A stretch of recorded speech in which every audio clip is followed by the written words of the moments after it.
Hello dear aspirants, ಇತ್ತೀಚೆಗೆ ಸುದ್ದಿಯಲ್ಲಿರ್ತಕ್ಕಂಥ ಹಕ್ಕಿ ಜ್ವರದ ಬಗ್ಗೆ ಒಂದಿಷ್ಟು ಮಾಹಿತಿಯನ್ನು ತಿಳಿದುಕೊಳ್ಳೋಣ ಬನ್ನಿ. ಏವಿಯನ್ ಇನ್ಫ್ಲೂಯೆಂಜಾ ಎಂದು ಕರೆಯಲಾಗುವ ಹಕ್ಕಿ ಜ್ವರವು ಹಕ್ಕಿಗಳ ಜೊತೆಗೆ ಒಮ್ಮೆ ಪ್ರಾಣಿಗಳಲ್ಲೂ ಕೂಡ ಕಾಣಿಸಿಕೊಳ್ಳುತ್ತದೆ. H5N1 ಎನ್ನುವ ವೈರಸ್ ಈ ಸೋಂಕಿಗೆ ಕಾರಣ. ಹಕ್ಕಿಗಳ ಜೊಲ್ಲು, ಮೂಗಿನ ಸೋರಿಕೆ, ಹಿಕ್ಕಿಗಳ ಮೂಲಕ ವೈರಾಣು ಹರಡುತ್ತದೆ. ಹಕ್ಕಿಗಳ ಹಿಕ್ಕೆ, ಜೊಲ್ಲು ಬೆರೆತ ನೀರು ಕುಡಿಯೋದ್ರಿಂದ ಕೂಡ ಈ ಸೋಂಕು ಬರುವ ಸಾಧ್ಯತೆ ಇರುತ್ತದೆ. ಸಾಂಕ್ರಾಮಿಕ ರೋಗವಾಗಿರೋದ್ರಿಂದ ಹಕ್ಕಿಗಳಿಂದ ಹಕ್ಕಿಗಳಿಗೆ ಬಹುಬೇಗ ಈ ರೋಗ ಹರಡುತ್ತದೆ.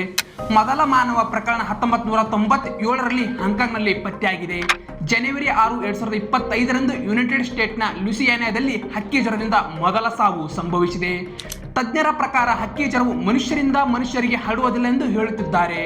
ಆದರೂ ಕೂಡ ನಮ್ಮ ಆರೋಗ್ಯ ಕಾಪಾಡಿಕೊಳ್ಳುವ ಸಲುವಾಗಿ ಮುಂಜಾಗ್ರತಾ ಕ್ರಮಗಳನ್ನು ತೆಗೆದುಕೊಳ್ಳಬೇಕು. ಇದೇ ತರಹದ ಮಾಹಿತಿಗೆ ನಮ್ಮ ಫೇಸನ್ನು ಫಾಲೋ ಮಾಡ್ಕೊಳ್ಳಿ. Thank you.